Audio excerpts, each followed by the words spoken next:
Hi, this is Monique, Danielle with hathayoga.net. Today's writing prompt is, how are your survival needs met? The writing prompt relates to the first chakra, the foundational chakra, the place where we store and heal from our childhood traumas. According to developmental psychologist Abraham Maslow, among a person's primary survival needs are the need for food, shelter, clothing, medical attention, safety, and protection. Notice that safety and protection are primary survival needs. So now back to the writing prompt. For the first 16 years of my life, my survival needs of food, shelter, clothing, and medical attention were met by my parents. Due to an abusive situation at home, I didn't really experience the gift of safety and protection growing up. Ages 17 to 23, I provided fully for my survival needs of food, shelter, clothing, and medical attention. And when I lived with roommates during that time, I felt safe and protected, really for the first time in my life. I'd like to say that I provided that sense of safety to myself, but it's probably more accurate to say that that sense of safety and protection stemmed from those with whom I lived. So ages 23 to 25, I worked part-time, but I also received help from the federal government for my basic needs and that of my newborn child. Specifically, we received medical care and a monthly check, so welfare. Ages 25 to 27, I worked full-time and continued to receive Medicaid, but no other federal government monies.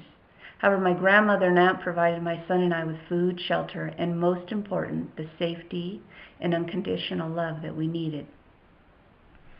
So, writing publicly that I was a welfare mom, well, I don't like doing it. It's humiliating. I really don't want to share with anyone that I used to be on welfare, because I know that can be used to judge and dismiss me. How do I know? Because when we were on welfare, people treated us differently.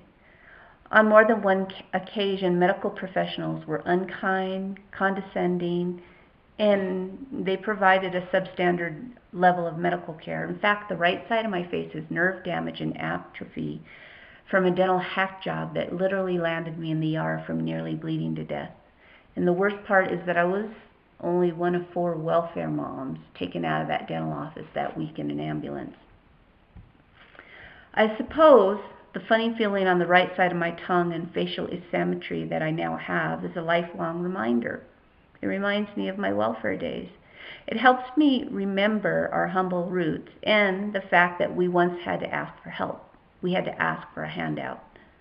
More important, it reminds me to always step up to help those in need, to treat people with dignity and respect, to always help and empower others instead of judging or pitying them. To know that, like me, they're people who are just trying to survive, just trying to provide for their families. While I'm grateful for the federal government for providing us with medical insurance when we needed it, I'm really saddened by some of the people we encountered during our lives while we were on welfare. My 2-year-old son suffered undiagnosed pneumonia for months. Though he had breathing problems and had lost 20 pounds from his tiny frame, each time I took him to the doctor, they turned me away. The last doctor I took him to called me a hypochondriac mom. Finally, after several visits to the ER with my son, my 65-year-old Indonesian grandmother was fed up. She followed the ER doctor around the hospital and in her thick Indonesian accent kept saying to them, "We are poor, but we love this boy. You help him. Do you hear me? We love him. You help him or I sue you. I sue you. I sue you. I sue you." I guess my Oma was convincing because my son was immediately checked in the hospital. That's when they discovered he had advanced pneumonia. He was in the hospital for several days. While there, I didn't leave my son even once, so my aunt visited daily, bringing me food, drinks, and good cheer. I should add that the nurses and doctors treated us very well during that time. Ages 27 to 29, I had 2 children and a husband. Our basic needs of food, shelter, clothing, and medical care were provided by a combination of efforts. My husband and I both worked, and we both received student financial aid. We also received Medicaid and food stamps. We received subsidized daycare and we received a small monthly check from my husband's grandparents. As far as safety and protection, I'd say that my husband and his stable nature provided me with that feeling. After we both graduated college, he with a PhD and me with a BA, we finally became fully self-sustaining. And by the time we were in our 30s, we were able to give back through frequent volunteer work, charitable donations, and I suppose the large amount of taxes we pay. While both my husband and I contribute to our basic survival needs, it is he who provides for our upper middle class lifestyle. I have mixed feelings about that. I'm thankful that we've come so far, but I also don't like feeling so dependent on him for our lifestyle. Why is that? Do I fear dependence because I don't value myself, or because I sense that he negates my contributions to the family? Does it matter? Yeah, it matters. But perhaps the focus should shift from why I fear dependency to why I've become so attached to this upper middle class lifestyle. Why? Why have I become so shallow that my sense of self-worth comes from taking false pride in my big house, spa visits, and other unnecessary luxuries? These things are not absolutely essential to my survival or to the survival of my children. All they do is feed an unhealthy ego that seeks nourishment from misguided materialism. And why for so many years have I looked to external sources to provide me with the basic survival needs of safety and protection? The answer is obvious. As a child, my parents were not able to create a safe environment, nor were they able to model the behavior of one who is safe and confident in one's own skin.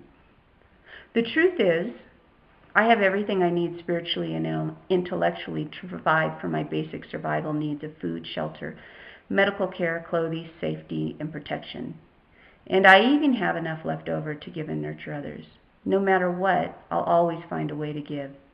That's the greatest blessing of all, the ability to give.